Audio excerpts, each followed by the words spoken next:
Hello everyone, I am Dr. Gaurav. I've decided to teach ECG today because many of my peers have problems with interpreting ECGs, and I think this can be a difficult topic when someone approaches this for the first time. So firstly, you have to know that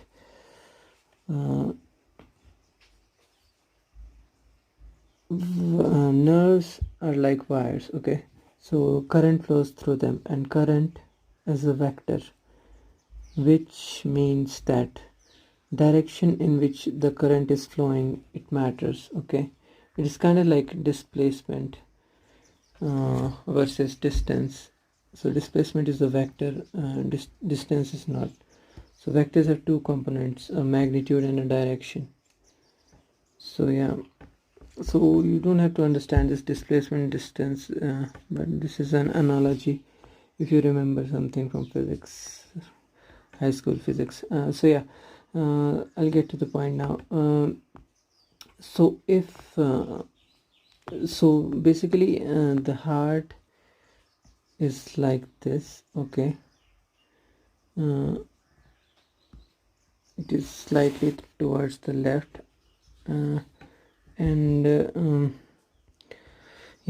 so sinoatrial node is in the right atrium, and in AV node is here. Then there are bundle branches.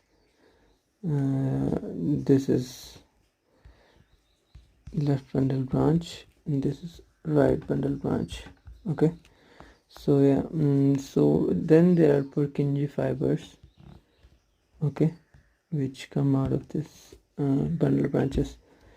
So the reason why this is important is that so you have to imagine this like a wire. Okay, so this is sinoatrial node and AV node. Okay, and the current flows in this direction. Okay, this will be important later on. Hopefully most of you know this already, that the electrical impulse travels from sinoatrial to AV node, then to bundle branches, then to Purkinje fibers. So the reason why this direction of flow is important is because when we try to interpret ECGs, okay, we attach leads to people, to the patients, and these leads, you need to remember them. Okay, there is no way around this. So you can remember this by like drawing them for multiple times, or whatever works for you. So they are basically like just draw a plus like this, then draw a cross, and this is lead 1, this is lead 2, this is lead 3, this is AVF, this is AVR, R for right, and this is AVL. Okay, L for left. Okay, and we place leads in these directions. So lead 1 is toward this direction, lead 2 is towards this, lead 3 is toward this. So this is the negative terminal of lead 1 is this, and this is the positive terminal. For lead 2, negative terminal is this, and positive terminal is this. Whereas for AVR is towards this side. Okay, so the positive terminal is towards this side, and the negative terminal is towards this side. Okay, and if you want to know what is the positive part of lead 1, okay, for example, so you can this is lead 1. Okay, I'm isolating this for better understanding.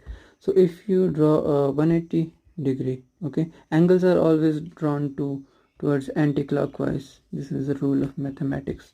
So if for 180 degree, so all of this shaded region towards 1 is positive. Okay, and all of this away from lead 1, this is negative. Okay, this will be important when you try to determine the direction of the wave in ECG. Okay, So don't worry if you haven't understood much until now, because now the things will begin to become clear, okay, after I start. Yeah, this is paraphernalia, so basically you don't have to know all this, but yeah, so basically but you do need to know this, you need to ratify this, learn this somehow, okay. So again, I'll draw this for you.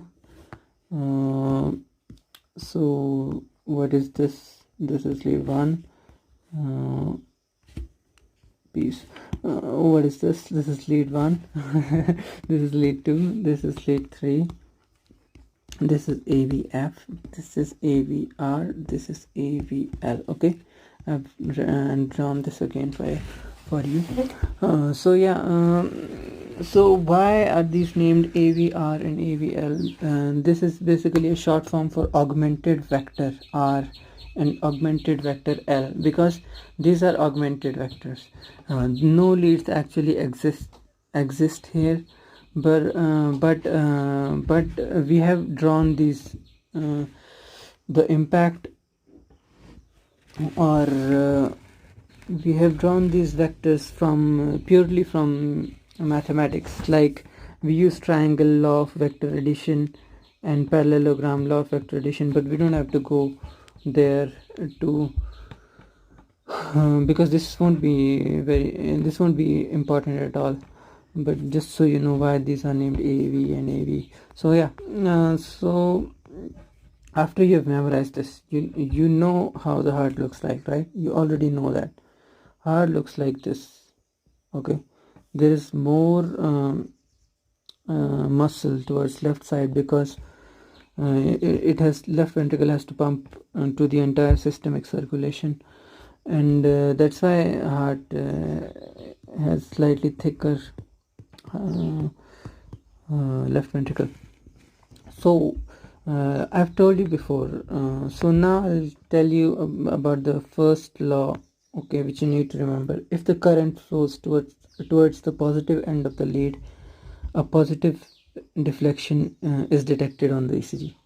So if the current flows towards this direction, okay, so any lead which will be in this direction will show a positive deflection, okay. So for example, and vice versa, if the current flows in this direction, the lead which is in this direction will show negative deflection if the current flows in this direction, that is opposite to the lead, positive in the lead, okay. So this is the law, and if you know this, you will be able to identify almost everything, every axis deviation, okay. Axis deviation are important because you can use them to kind of have an idea if there can be a bundle branch block or hypertrophy, because if there is, suppose, hypertrophy of left ventricle, okay, then more current will flow in towards the left, so there will be leftward axis deviation, okay. It is intuitive, so I think you can understand that if there is more muscle, then there will be more charge, more current per unit, charge per unit time, or current flowing towards this direction. So now I will tell you how to interpret this, okay. So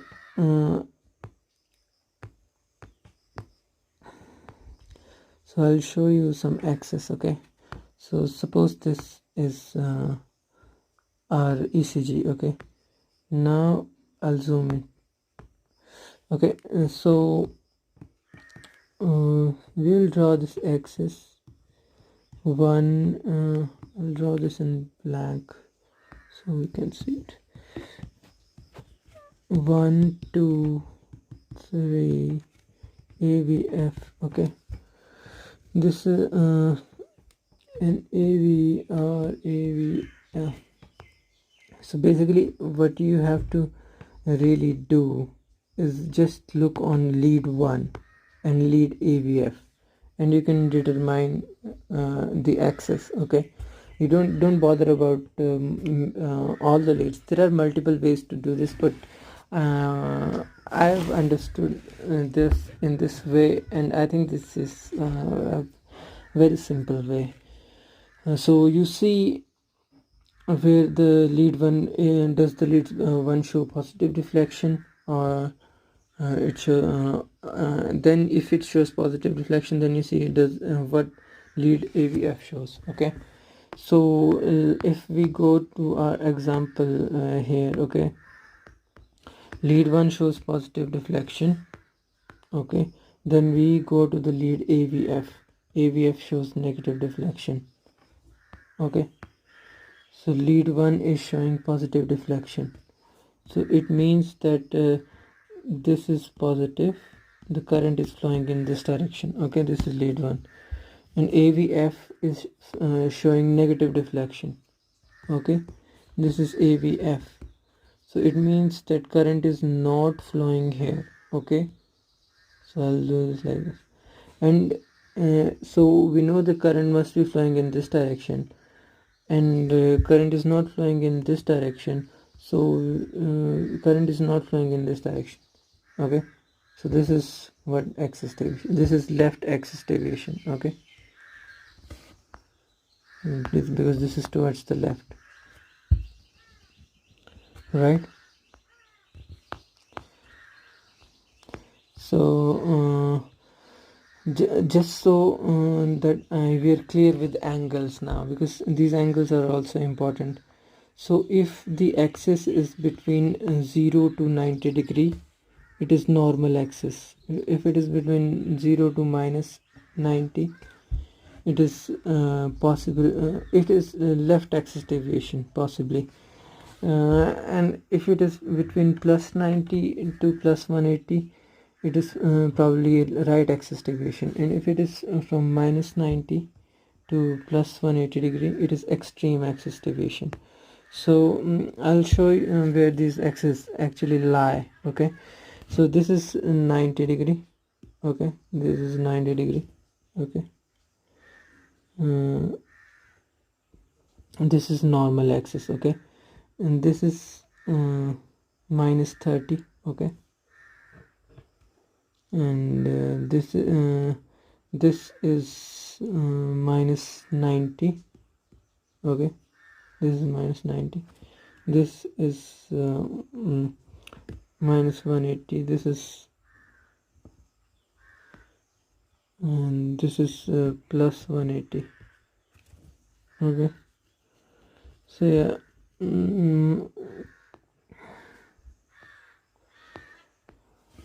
so this is about axis deviation. I hope you were able to understand some of this.